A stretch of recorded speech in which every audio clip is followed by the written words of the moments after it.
folks.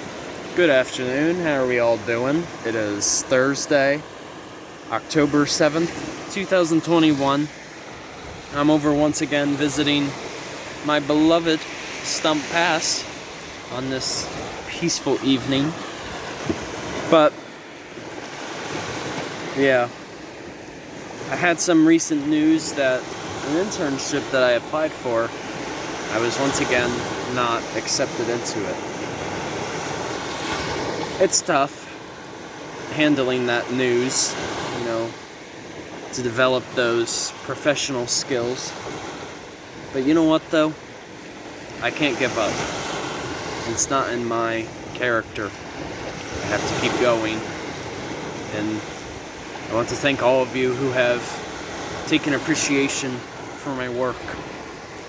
But you gotta make the best with what you have and take your time, as hard as it can be. Remember your worth and value it. But as part of this video, I want to show a feature to you guys that I'm sure many of you have seen. We've got the Horseshoe Crab. Now, what's actually neat about these homies is some people think they're actually dangerous. But as a matter of fact, horseshoe crabs really aren't dangerous at all. They're actually rather harmless. And typically, when they're alive, you want to pick them up on the prosoma. That's like the front part of their shell. And I believe their other part is called the Opisthosoma, something of the sort. It's called their back shell. And it's not present on this one, but they usually have a tail that's a bit longer, called a Telson. And those are known to be sharp. So keep in mind when you pick one up, don't grab it by its tail, as it can risk serious injury on them. But just looking at it, based on the size of the shell, it's most likely that this was a female. Females are known to actually be a bit larger, whereas males are a bit smaller. But even though they are considered arthropods, meaning they have an outer shell, they're actually not a crustacean whatsoever, even though they're called horse crab or horseshoe crab. They're actually known to be more related to our arachnids, such as spiders. I mean, to me, that's just that's dope, by the way. So they're more closely related to spiders, given the fact that they have 8 limbs, just like a spider. Whereas most crustaceans, they usually have up to 10 separate limbs.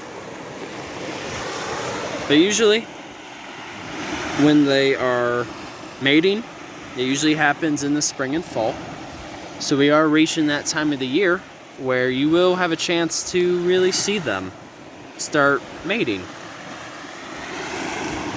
Now, with that being said, they usually mate whenever there's a higher tide along the swash zone, which is technically where I'm sitting right now.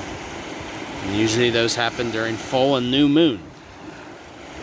So for all I know, there could be more mating taking place here very soon. Now, what's neat too about the horseshoe crab is they do something called molting. I think excuse me, I had to sneeze. Molting. So as they continually grow, they have to essentially grow a new outer layer to protect their body. that adjusts to their growth. So in a sense, we're not necessarily looking at a dead horseshoe crab. We're just seeing a piece of molted exoskeleton, which usually matches an exact replica of a live horseshoe crab.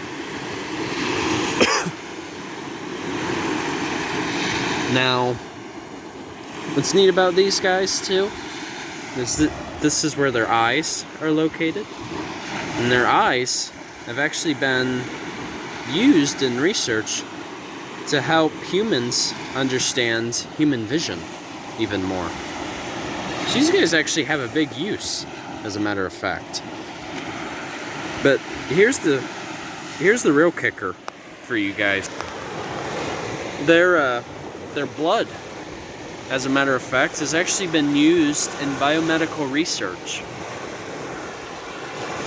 Their blood is typically sort of like a bluish color, and most of the time when their blood is extracted, most of it, the procedure is actually ethical, where it doesn't kill the horseshoe crab whatsoever, and they only take maybe a third of their blood, which is all they need. But what happens is their blood has a substance that I believe is, well, I'm just going to give the acronym. It's called LAL. It has a bit of a scientific name, but I can't always remember it. The LAL essentially acts as kind of like an ink. So like, you know, when we have our vaccines or any forms of medication, especially in liquid form, they always have to use the LAL for testing. And what they usually test for is bacteria. Now, usually bacteria is very hard to detect, given how microscopic it is. But the horseshoe crab's blood has that ability to detect any impurities in such medical substances. So it helps determine whether it's safe to use or not. But that's what it does. The LAL will coagulate, thicken, as soon as it's in presence of bacteria. So you could say that they also provide a medical value for us as well. They're not just simple wildlife, but we also use them commercially. So that says quite a lot about these fellow homies and what they do for us. And they've also been used as bait to catch particular fishes as well, which makes it a bit more sustainable, as opposed to doing, you know, like the typical method of long line fishing, for example.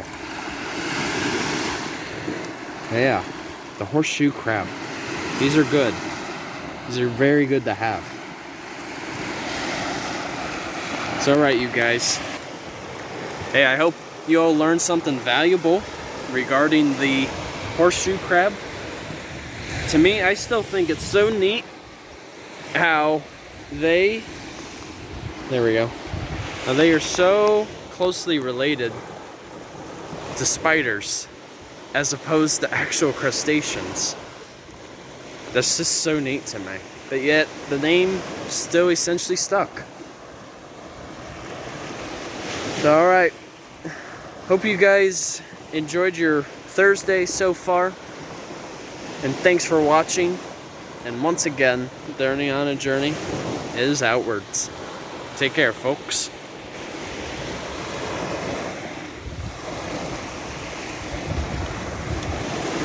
Peace out.